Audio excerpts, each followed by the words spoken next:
at what was the near perfect day for England. It is still England's day, but it could have been that much sweeter had that last ball of the day, or what turned out to be the last ball of the day, not seen the downfall of Dom Sibley. Let's go to Ian Bell first. England, if you'd have told them at the start of the day they're going to be 263 for 3 on day one, they'd probably take that, Belly. Oh, wow. Yeah, definitely. I think Joe Root this morning, getting on the team bus, hoping to win the toss first. He did that right in his 100th Test match, so he's had a good day. And then the way he played with the bat was fantastic. England had a little wobble, I suppose, in that period just before lunch. But the way Sibley and Root have played these last two sessions is fantastic. Fantastic. I feel for Dom Sibley. That's probably the best I've seen him playing in England shirt. I've seen a lot of Sibbers in county cricket and with England, and I'm so pleased the way he's been able to show people actually he can adapt. Massive improvement from Sri Lanka, but England will be so happy with today. I think that dressing room would have been a bit nervous this morning. India on a massive high, fantastic side, best in the world, but I think they've shown today, led by Joe Root, that if they can, step up, then this could be a really, really exciting series.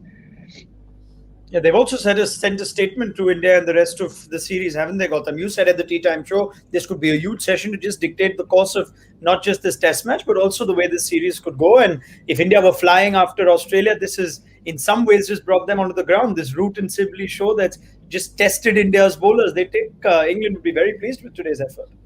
Oh, massive effort, especially the way Joe Root and Dom Sibley batted. And third session, obviously, during the second session, we were talking about that this session could decide actually probably the course of this test match. But then Joe Root, you got to give it to Joe Root, the way he batted and the kind of hunger he had, especially after after this tour he had of Sri Lanka. And Dom Sibley again was brilliant. I know obviously it would have been nearly a perfect session or probably nearly a perfect day had India not got Dom Sibley. But then again, I think you got to give it to England, especially first day of the Test series, and the way they batted, the way they controlled the game, and probably if you see the runs as well, we were at one stage thinking about what if England can get to 70-80 in the session, but they managed to get 120 odd in the final session, which was a huge plus, not only from the session point of view, but from the runs point of view as well.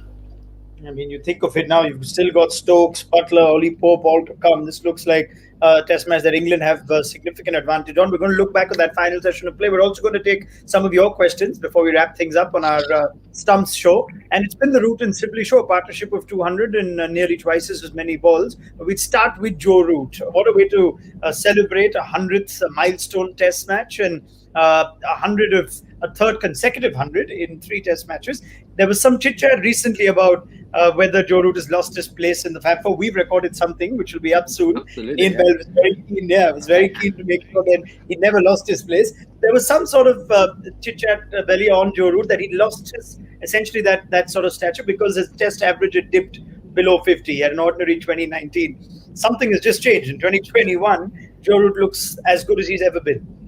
Yeah, it's tough because, again, the 4 players we're talking about, or certainly the other 3, they play at such a high level. They're so consistent over a period of time. Joe himself would have said, he didn't score 100 in 2020, which isn't the standard and the consistency he's played over a period of time. What I do know is what he had, I suppose, again, through a little bit of a break through the COVID situation. He worked extremely hard behind closed doors, where there's any little technical areas, and he still has that hunger to get better. As we've talked about already, the great players always trying to get better, and I think he's come into this year knowing actually for him and as a captain, this is a big year for him. Okay, when you're touring India away and you've got Ashes away, they're big series, ones that again they're exciting and they are career defining. And I think as a captain, so far, I mean, yeah, it's been the perfect start. As a captain and also as Joe, the batsman, he's backed his absolute best, which is, from an English point of view, is exactly what we need. Because if England have any chance in this series, you need special things. We saw Alistair Cook do that in 2012, and Joe Root is that player now. If he has a special series, then you don't know what can happen. So I'm not going to get carried away. This is day 1, and England have got the best of all conditions. There's a lot more to go. But I think if England want anything out of this next 12, 18 months, then Joe Root has to be the player to lead from the front, and he's doing that. Yes, and well, let's be fair. He might have had the best of all conditions, Gautam, but that doesn't take away from the fact that he's neutralized India's biggest threats. That's Bumrah and Ashwin. This has been the near-perfect innings to end with 130 at a strike rate of 65 on day 1. You've essentially just taken charge of this test match. Oh, absolutely brilliant. And obviously, India is a completely different beast when it comes to playing in India. Yes, you can get as many runs as you want. I'm not going to take anything away from Sri Lanka, but if you see the bowling lineup for both the sides, India is far ahead than Sri Lanka at the moment. And then obviously getting runs in Sri Lanka and then coming to India and having the same hunger and then playing against Jasprit Bumrah and Ravichandran Ashwin on any kind of a wicket is always a huge threat and a huge challenge.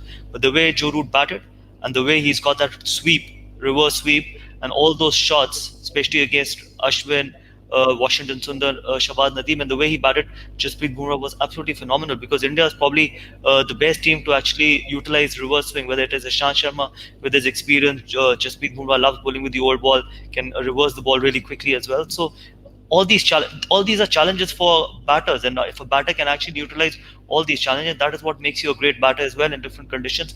And Joe Root has again shown that how important he will never be away from the top Fab 4 or Fab 5, but it just shows that when you've got the hunger to get big runs, you can do it in any conditions, and at the same time, your technique will keep you in good stead, irrespective of what the conditions are. And today was another example how he dominated the entire day. Thanks so much for watching ESPN on YouTube. And for more sports highlights and analysis, be sure to download the ESPN app. And for premium content and live streaming, subscribe to ESPN Plus.